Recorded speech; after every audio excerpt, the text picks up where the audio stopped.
on? Alright everybody, welcome back to another Twab, aka This Week at Bungie, and this is Twab 23 and the final one of Season of the Lost, as we are about to go into the Witch Queen and Season of the Risen next week, and boy am I excited. I'm just here by myself, so I'm going to try to just briefly discuss this, and or not briefly, but just kind of go through it as quick as I can and go over all the points. We got quite a bit to talk about on this one. There's a nice overhaul for Gambit that is very, very nice, and we're just going to dive right in. First of all, they want us to talk about that we're only a week away from the Witch Queen, which as of today, we're about 4 days away, and I'm very excited. They have the launch trailer for it, which if you haven't seen it, I highly recommend checking it out because it was absolutely incredible, and the soundtrack was just absolutely wonderful. They have the showcase of the glaive from the director's insight, and then they want to go and dive right into Gambit. So they talk about how it was added back in the Forsaken and how they added Gambit Prime and how they've adjusted it over the years or the seasons, and how it hasn't really been exactly where they want it to be. So they believe that in Gambit they want you to showcase both your skills at fighting in Destiny and the variety of focus of your arsenal. It should be inherently fun and rewarding to shoot aliens in the face in Gambit as it is elsewhere. A good invader should be able to turn the tide of a match, but a good invader should be no more or more important than any other equally skilled team member. A good invader does not have to mean a PvP god loaded up with the best tracking / one-hit kill weaponry. Players defending against invaders should also have ample tools to fight the invaders without worrying about using up ammo dealing with tougher enemies, and players should have methods for recovering from devastating invade. It should be rare that a match is out of your hands as a player, or that an income is preordained early in the match. And working together with your team to overcome tough enemies like the Primeval's high-value targets or an invader should feel as gratifying as a hard nightfall. So upcoming changes are going to split into 5 categories. We have core activity, ammo economy, primeval tuning, invasions, and rewards.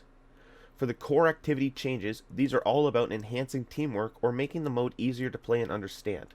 So first and foremost, they're adding a freelance node, which they believe is important, that players feel like they always have a chance of winning because they've seen over and over again that full stacks of friends or clanmates have a significant advantage over groups of solo match-made players. So they've added the freelance mode just like in Iron Banner, Glory, and in Trials of Osiris, and it should be more balanced matches overall more often as they increase and split the number of matchmaking pools. However, they are investing in a way to remove the need for freelance nodes that split the population and hope to have something for us later in the year. In the meantime, the ability to queue into Gambit freelance should be very useful. I do like this added note for whenever I do go play Gambit alone. I'd probably much rather go into a freelance instead of going into a 4-stack of friends or clan, just because it would make it a bit more of an even fight. So I'm all for that. They said rotating seasonal selection of curated encounters started in Season 16. In the classic Gambit or Gambit Prime, you got randomly selected encounter from a list of 3 of each enemy race on each map. In Beyond Light, due to production issues, they were only able to bring 1 of 3 variations forward into the new activity. Those issues have been fixed, and they are now bringing the missing variations forward. Playing with a single variation for race or map for an entire year led us to some interesting observations. They said it's fun knowing that on Pacifica means that those Shriekers are going to be there, and learn where their spawn is and master them over time. Although maybe not interesting for an entire year, but they think it will be interesting enough to have a set rotation of spawns for a season over these 3 months, really master each encounter. So no more Shriekers on Pacifica for now, but they will be back later in the year. Respawn points have been added to all fronts, sections of maps where enemies could cycle in or out. So this is where they break it down into the fronts are basically your 3 sections. So wherever map you go in, you see usually enemies on your left, enemies straight in front of you, or enemies on your right, and then they all spawn in there. You kill out that pocket of enemies, and then you move to the next area. Those are what they're referring to as fronts. So they added respawn points to those, so that's very interesting, which I do think is better because it lets you get back into the action faster, and it allows you to not get just trap killed by invaders. So they said here it can always be frustrating to always have to run all the way from the backfield after spawning before you're able to help a teammate fight an invader or collect a drop moat. It can also be very frustrating as an invader to always spawn at the same location on the same map multiple times in a row, or have to have the invader camp in the entrance to avoid confrontation. More respawn points spread through the fronts should help you get back into the action faster and provide a less predictable spawn point during the invasions.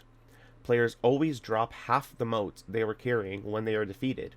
These could be picked up by anyone, including invaders. Invaders can also drop more moats now.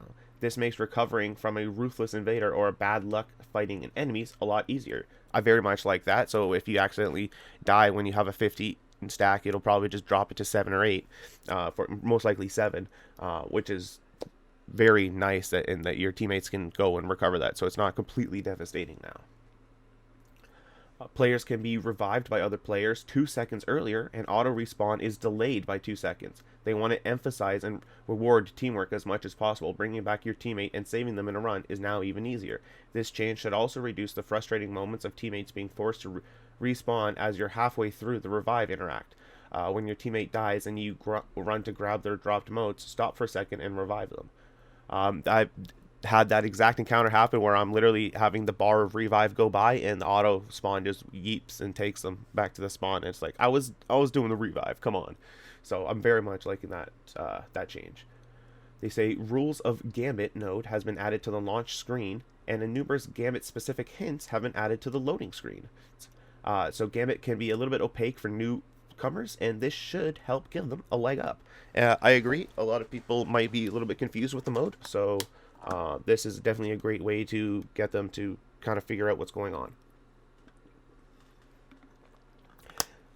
They said, moving on here, we have the blockers, draining, and the bank. They don't want to do any drastic adjustments here. They did a few tweaks that'll be an interesting decision for both sending in and battling blockers, hopefully removing the feel of helplessness as you pour ammo into 3 knights as all of your moats drain away. So the 10 moat phalanx blocker has its health boosted a bit.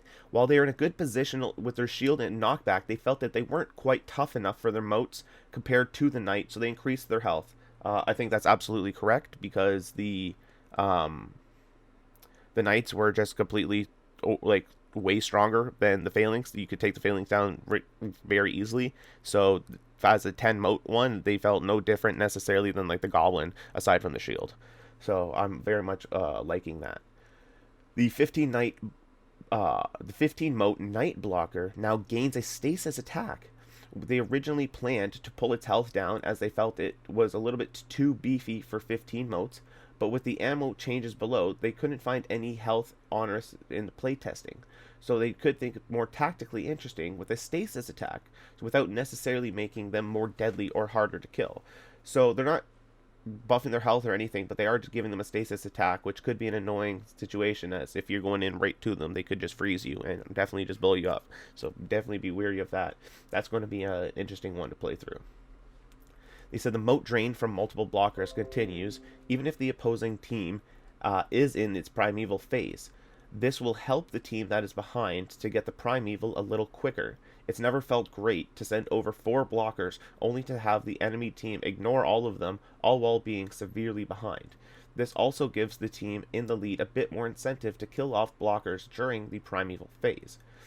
Moat drain is paused if a player is near the bank and engaging blockers. It never felt great to have your moats drain away while you pour primary ammo into 3 taken knights. I completely agree. So just being near it now will pause it, so I completely agree with that. I'm a little bit confused about the fact that they said moats drain from multiple blockers even if the opposing team is in the primeval phase. Well, when you're in the primeval phase, moats don't matter. You already have the boss out. So like them taking away from the bank, in my mind, doesn't matter, because you only need to get them to 100 just for the boss to show up. So once the boss shows up, there's no point in them. And if they start to drain, what does the boss then like disappear and you can't damage him anymore? Just because there's 4 blockers on the field and it's like you're ignoring them because you're trying to deal with the primeval envoys and then the primeval. I'm a little bit confused about that. If somebody can explain that to me, please do so in the comment section, and I'll dive back into that at a later point and try to figure out what's going on with that. They talk about ammo economy. They said their goals for these changes are to make it more predictable as an equal baseline of special and heavy ammo amongst players. They want to be watching both feedback and analytics around ammo gain and usage rates. They'll continue to make tweaks if they aren't good enough to make fair matches. So when completing a front, one of the 3 areas after you complete one of, like I said, if the enemy spawn in on the right hand side, you go and kill all of them. Once you finish all of them, that's a front, or that area is a front. So when you complete one, a chest containing a small amount of special and heavy ammo spawns in the middle of the front and can be looted once by each player. I very much like that. I see no problem with that. There's nothing wrong with getting some more ammo for completing an area, especially when it gives you more incentives to use some of that ammo on the area instead of just reserving it specifically for the boss fight. So I do like that. They said, and the fact that it can be looted by each player doesn't cause the issue of everyone fighting over the chest. So I very much love that. They said it times out after 20 seconds, so don't dilly-dally. Killing a high-value target spawns 1 normal brick of a heavy for every player, which is great. So now everyone has a reason to go over to the to the high-value target, just to grab the heavy brick. During the Primeval phase, ammo chests spawn in one of the fronts every 60 seconds. This replaces the regular front ammo chests, but you still need to find them and find the time to go grab them. So they won't be, I guess, like right beside where the boss is anymore at the in the middle, but they'll be in one of the left, the right, or the front, or the back, I guess, left, right, or far, whatever you want to call it, areas. So that'll make it a bit more interesting because you literally have to leave putting damage into the boss to go grab that chest and then come back instead of just kind of making a play right at the boss. So that's a little bit interesting, but I mean, if you need the ammo and everyone else can still hold everything down, then you should be able to coordinate with the team and get that done. They said limited special and heavy ammo bricks to only spawn from enemies if you have finer mods equipped. So other ammo exotic perks like Aeon Cult will still work. So limited special and heavy ammo bricks only spawn if you have finer mods. So don't expect to find ammo off of regular enemies if you don't have any of the finders on. So if you're not running in there with a finder, you only get the ammo, it seems, from the chest. Now moving on, they want to talk about the Primeval fight. The Primeval fight is the ultimate challenge of Gambit, and it should feel like an epic boss fight and be long enough for the opposing team to get off some invades to counter strong DPS. It should have more to do with than simply burning the boss down as quickly as possible, and in turn killing the envoys every once in a while. Its mechanics shouldn't be complex, but it should require as much a tactical play as high-end strike bosses. So the Primeval Health and Slayer stack bonus has returned. Burning the boss after 3 rounds of envoys should be just as easy as it is now. However, burning him after just 1 or 2 rounds of envoys should be significantly more work. Envoys will now spawn with friends out in the fronts rather than in the bank area. I like this very much. Instead of them spawning right in your face, they'll be a little bit off to the sides. But you'll still have to deal with them, obviously, because getting sniped from the side when you're trying to shoot somebody in the middle is very annoying. So they're not going to be completely useless. They said the envoys will now have reduced health and are no longer affected by Slayer stacks and have a variety of elemental shields. Killing the envoys to get Slayer stacks will require movement, dealing with the envoys' protectors, and dealing with their elemental shield. Envoys put an invulnerability shield on Primeval, so you must kill them in order to remove it and damage the Primeval, forcing your team to go out and invade. So they just gave every boss an invulnerability overshield, just like that meatball. So that is interesting, but the fact that they're forcing you now to kill the envoys is a good thing, because you get this Slayer stack anyways. A lot of people would just ignore it and just shoot right for the boss. It's like, why not just take 2 seconds to kill the envoy and get that Slayer stack, and then you're just going to do that much more damage. So now they're kind of forcing that, and I do think that's the right call here. They said envoys will respawn at 30% of the Primeval damage done. This increases by 10% every envoy respawn, and envoys stop respawning after the 5th spawn. So the Primeval Servitor boss has been removed since its custom shield mechanics conflicted with the new mechanics. Okay. And the Malfeasance Quest now starts on the first Primeval kill. Well, the meatball is gone. Obviously, it was super annoying because that little ball would pop up again, you go to shoot your rocket or whatever, and then it would pop up its invincibility shield. If at least you can kind of time that now. I mean, everybody is going to have that now because you have the envoys, so it's probably going to run into the same issue. But nonetheless, it is interesting that they're just removing the boss as a whole instead of just trying to fix the mechanic around it. I guess it was shipped together, obviously, so it's not as easy as said. But they said with the changes above, the moat phases will be significantly quicker and the primeval phases will be longer. You should expect matches to be just about as long as they are now, and they will be watching to make sure that they aren't too short or too long. As they said above, a good invader should be able to turn the tide of a match, but a good invader should be no more important than other equally skilled team members. They don't want a single good invader to completely dominate a match outcome, and they certainly can right now. However, they still want a good invader to be able to delay a strong PvE team from finishing off the primeval. So level advantage is now disabled for the invader in PvP. That actually has been since the start of Beyond Light. Surprise. One of the moat phase invasions has been removed. Invasions now trigger at 40 and 80 moats threshold. Primeval invasions are unchanged. Okay, so instead of you getting the 3, you only get 2 now, but you still get them as often as you do during the primeval phase. So that's very interesting. Invasions can no longer be saved up, so you can't just try to hold it and stack it.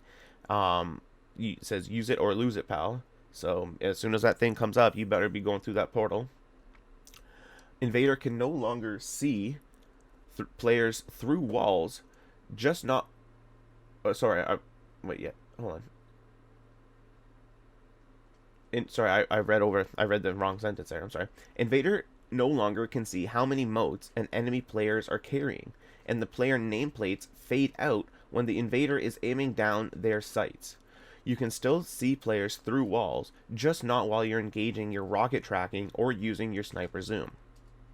They found a bug with how the primeval heal effect was being applied, which, depending on the sequence and timing of the kills, would heal a primeval from somewhere between 5 and 35%. That's a huge margin right there for health, and is very inconsistent. So they said they fixed it, and now an invader heals the primeval for exactly 27%. They know that sounds like a lot, but it's actually less than the optimal amount prior, and they will be watching feedback and analyzing this very closely and will retune it as necessary.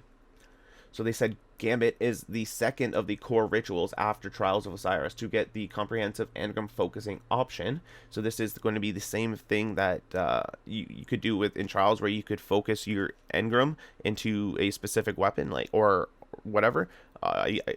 With Trials, you could also get the armor, but I'm not sure if you can focus. I'm guessing you can maybe focus on the armor, but you mainly talking about weapons. Actually, no, it says here you can get the armor and the weapons. I'm just going to read it and then we'll talk about it. So for focusing, it says you can focus the Gambit engram into either Gambit armor or Gambit weapons for 10,000 glimmer and 50 legendary shards.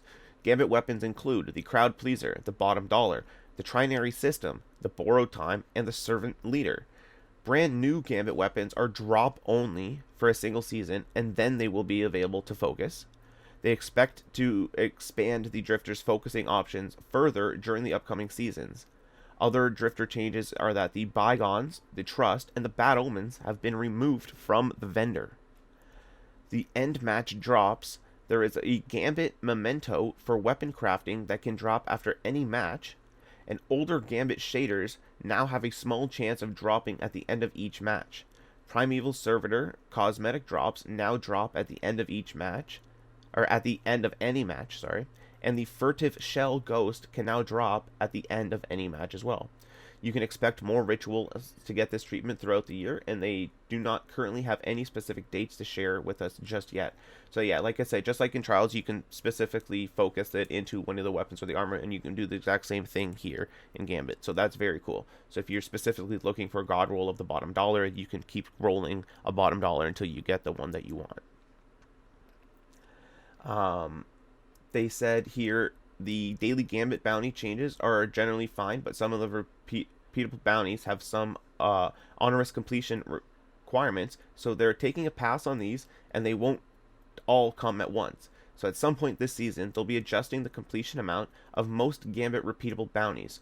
Weapon kill drops from 25 to 15, melee and grenade kills from 25 to 5, and super kills from 15 to 10. So that's a nice welcome change. They're just making the bounties a little bit easier to finish, so why not? In Season 17, they'll be making additional tuning changes, as well as adding 3 new bounties. Throughout the year, they'll also be adding bounties to specific Light 3.0 updates. They're also going to introduce some Gambit Labs, and they have the Invasion Edition. They have a couple Gambit Lab modes that they want to play through with the core invasion concepts. These will run for 1 week each, and will take over the base Gambit nodes. So 1 week is going to be the Invasion Swap. This lab variation plays around with who gets the benefit of triggered invasions. So during the moat phase, instead of opening your own invasion portal at 40 and 80 moats, you instead open your opponent's invasion portal. They expect this to completely disrupt the accepted meta for how and when to deposit and invade, and they are looking forward to seeing the clever strategies and counter strategies that we will develop.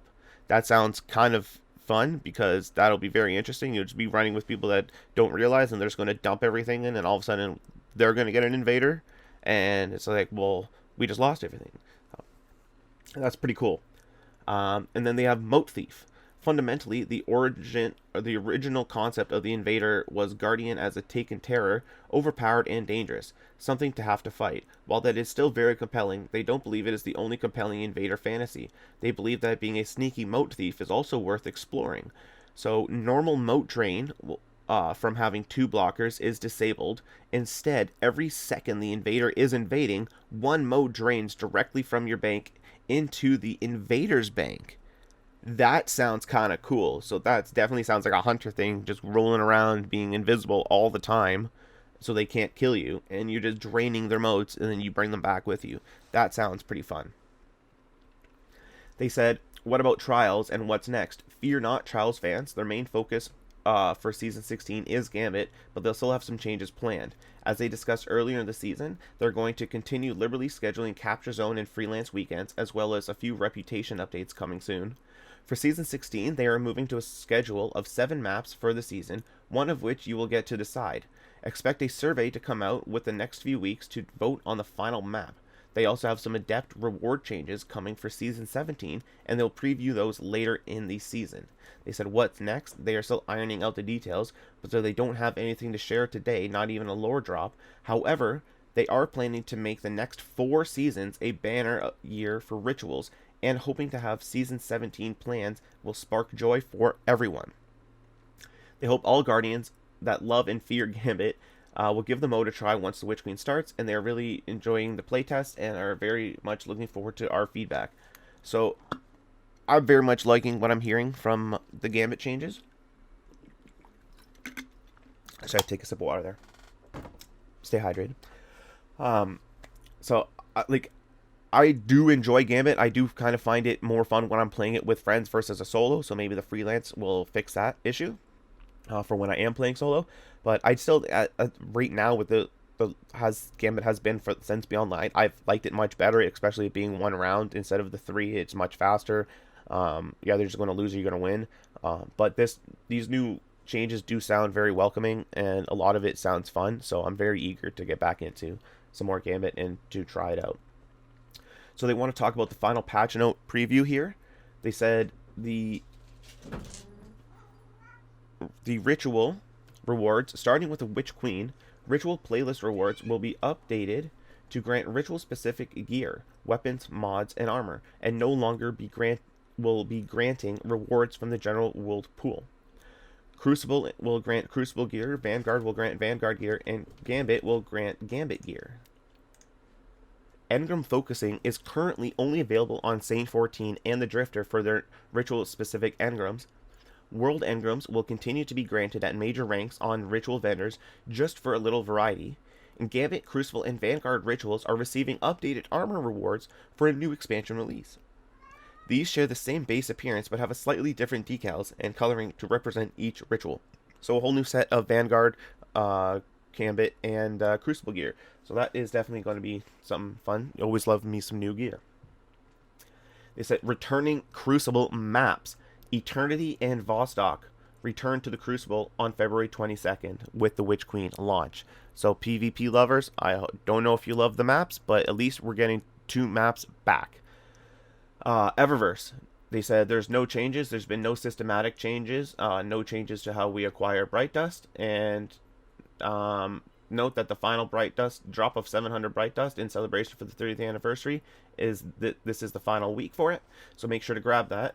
They also show a picture here of some new universal armor ornaments set through the Eververse set starting on February 22nd. I'm going to drop a photo in that during the video. This set is absolutely beautiful.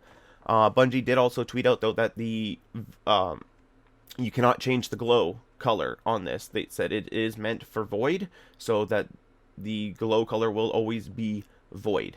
They don't want you to have like an arc shield or a solar shield on the back of the Titan, or solar swords going across the chest of the hunter, as they are very much the void part of it, which I think is fine. You should still be able to shade the armor obviously itself, just the color glow you won't be able to change. So I'm not sure if we're going to get one for each of the different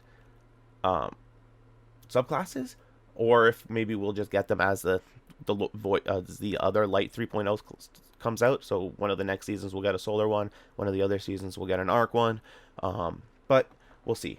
But it does look very cool, so I'm going to drop a photo of that. They said the season pass changes. High stat seasonal armor has been reintroduced. Individual pieces are rewarded between ranks 57 and 87. Legendary engrams have been replaced with focused umbral engrams, 5 in total, each focused into a different armor piece: arms, legs, chest, class, and head. All umbral engrams are now tier 2. The season pass emblem has been removed, and they've introduced a season pass sparrow instead. And the season pass scrounger bonuses, which increased seasonal weapon/armor drops chances in ritual activities, has been overhauled. The weapon scrounger bonuses are no longer separated by weapon type or ritual activity. They now apply to both seasonal pass legendaries and all activities at once. 2 weapon scrounger bonuses instead of 6. The first bonus grants the player a small chance to receive the weapon from ritual activities, and the second bonus chance gives an improved chance for them to drop. The total drop chance is unchanged from previous seasons. The armor scrounger bonus mods are no longer separated by ritual activities. It now applies to all activities at once. 1 armor scrounger bonus instead of 3. Like the weapon, the total drop chance for each armor piece is unchanged. Aside from the emblem, no other items have been removed from the season pass, only added. A number of awards such as Glimmer and Legendary Shards have been consolidated to make room for high stat armor. A small amount of upgrade modules has been added. The order some rewards are acquired has been tuned to accommodate the above changes. The Shattered Throne Thrallway, oh no, fixed an issue where the Shattered Thrall in the Shattered Throne were unintentionally granting investment rewards such as Glimmer, Engrams, and XP. As players begin to craft weapons and level up their season pass on February 22nd, they want to ensure gameplay reward is earned by playing and completing activities, bounties, or just hanging out with friends and patrols while defeating the minions of darkness. That is a bummer, because you can still go to the Thrallway to complete your exotics, like if you need to do the catalyst and whatnot. You can still use it for that, but for those of us that used it to also kind of boost the season pass a bit faster and just use as a Glimmer farm, it's gone. You will no longer be able to do that, so you're no longer going to get Glimmer XP or any engram drops from the thralls in the Thrallway. So that's a little upsetting. The boss stomps, okay, adjusted the physic knockbacks for the boss stomps. This will, crossed out, should result in fewer deaths from being knocked into objects. I really hope that's true, because the amount of, I was just playing the Grabs of Avarice, helping my buddy get his Galahorn, and my buddy put the too close to the ogre, and we all got stomped and got sent flying off the map, and that was it. So that should be fun. They said next week they'll have a full roundup of patch notes available for us to read. The time is currently to be determined, but the goal is for us to have some light reading before launch. They want to talk about how they dropped a SteelSeries Destiny collection, which comes with there's a big RGB Destiny-inspired mouse pad, a RGB Destiny-inspired mouse, and a headset, a wired headset. They have the links here for the Bungie store or the Steel Series page. They look very spiffy. They actually look very nice. I'm actually going to take a look into potentially getting them myself. And I'll drop a photo of that too for those who haven't seen it. And as we move on from there, if it'll let me scroll down, they said the Twitch subscription bounties are back. Back with the 30th anniversary went live, they introduced Twitch subscription bounty emblems for players to earn. It's been wonderful seeing so many Desertgeist emblems in post-game credit reports and Crucible lobbies. If you don't know what a Twitch bounty is, head over to the link that they provided for all of the details on the Destiny Twitch 2 extension and how you can qualify for some fun rewards. With the release of the Witch Queen, they felt it would be time to introduce a new emblem. So starting at 9 a.m. Pacific on the February 22nd, by completing a Twitch sub bounty, it will reward players with the Long Live the Queen emblem. This is a very sweet looking emblem. I'm going to drop it up in the thing now on the video so you guys can see it. Very sweet. I'm actually going to try and get this myself. And it says they could be collected from Amanda Holiday in the tower once it is available. Make sure your Bungie.net account is linked up though, and stay tuned for additional announcements in the future. Now, next they just go and talk about the Witch Queen release as well, where on February 21st it'll be brought offline around 7 p.m. 7 p.m. Pacific Standard Time. You can start the preload for the update 4.0.0.1, and then at 9 a.m.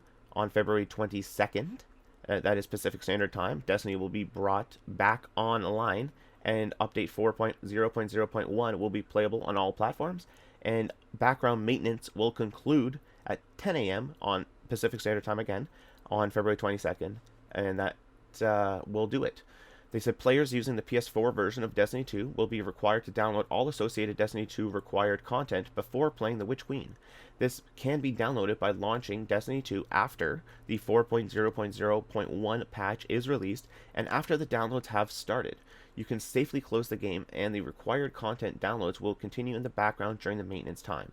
The PS4 download of Destiny 2 and all required contents will be large, but players will have a smaller installation size once the download is completed. This should help improve the download and install of future PS4 patches. They said earlier this week they introduced the Exorcism final seasonal mission of the Season of the Lost, and according to they're continuing to investigate issues with completion of the Exorcism mission and encourage players who are observing issues to report them to the help forum. There are some updates, and the known issues are: progression can be blocked if moving too quickly on the bridge encounter, double back if blocked, do not skip the final cutscene, and they have disabled the option to join into the activity while it's in progress via matchmaking. So you'll no longer just join into one that's already halfway through, so it doesn't end up counting for you. I ended up having this happen when I was streaming. It didn't count for me. It took me about 5 or 6 runs. I believe it was only about 5 runs of it for it to finally count through. I know a lot of other people had it a lot worse, so that was very frustrating. So I'm happy to see that they're trying to fix that, especially since it's only available for this last week, right before, and there's only 4 days left. Now, before the Witch Queen, you definitely want to get this mission in to see it, and the last thing you want to do is have it bugged and players not being able to complete it with 1 week left. Like, that's really unfortunate. They say the Wayfinder's Compass rotation. They've updated the mod rotation of the Wayfinder's Compass inventory from a weekly rotation to a 2-day rotation until the launch of the Witch Queen on February 22nd. The inventory will now rotate on the following days at daily reset: February 16th, February 18th, and February 20th. So today we'll have one, and then in 2 days there'll be another reset. They also want to note that this is, again, the last chance at some Bungie rewards before the Witch Queen, so make sure to go through that. The Twitch gift subs bounty rewards on February 22nd. Twitch gift sub bounty rewards will be updated with the Witch Queen. Players who are looking to obtain the current Dreisgeist emblem should complete the Twitch gift sub bounty and claim their reward in-game before the scheduled downtime on February 21st. For more information regarding the Twitch extension, go to the Twitch extension help article. They said weapon cycling and Year 4 content overhauling with the launch of Witch Queen. There are certain activities, quests, destinations, items, weapons from all the past seasons will become unavailable. So if you haven't seen that, go over to the players support report from the February 3rd Twab. It talks about all the vaulted, depreciated, and unearnable content. Other than that, There's some other known issues. They know the Hunter Tempest Strike melee shockwaves can't pass through doorways, and the Hunter Virtuous Cloak appears rigged when worn. Moving on from there, we have the movies of the week, which are always fantastic. I see somebody here did a JoJo's Bizarre Adventure opening to Destiny, and JoJo's is one of my favorite animes of all time. So this one, I'm a little bit biased with this one, but this one has been my favorite so far because it was absolutely fantastic. Moving on from there, we have the artists of the week. They're always absolutely fantastic. And then we have the final notes. They say, they were just thinking the other day that many of us have been here for nearly 16 seasons of Destiny 2 content, and even more with the space magic goodness if you turn back the clock to the launch of Destiny 1. Even after so much time, the feeling of Destiny release is like no other. The promise of new loot always drives some excitement, but the wonder and mystery of it all that truly resonates. Moments of discovery are potent. Sometimes it's easier to recite the first encounter with a crazy boss, or the moment a god roll dropped into your hands, than it is to remember a sibling's birthday. They're excited to hear about their upcoming journeys through the campaign, and they're excited to watch as we craft our first weapons. They can't wait to hear people scream in terror while attempting to revive a teammate during a legendary mission. In just a few days left, it'll all be in our hands. It'll be in 4 days from now, we will have it. I'm very excited. I've said this many a times, but that wraps it up for this TWAB. This is the final TWAB of the Season of the Lost. We finally made it through 23 TWABs. I appreciate everybody for being here and for listening to all of them. Of course, we'll be continuing this with the Witch Queen, and I'll be having a ton of content dropping on the channel with the Witch Queen, as well as I will be streaming it as it launches on Tuesday at twitch.tv/G3 Hydration. So please do come hang out. And if whether you're following, lurking, doing it, whatever, everyone's welcome. So please just come hang out and have some fun. But that'll do it for the TWAB. Hope you guys enjoyed it and have been enjoying this in general. If you did, it'd be absolutely wonderful if you could hit the like button, and please do consider subscribing to the channel for more content in the future. But until next time, guys, have yourselves an absolutely wonderful day. And as always, stay hydrated, as hydration is key.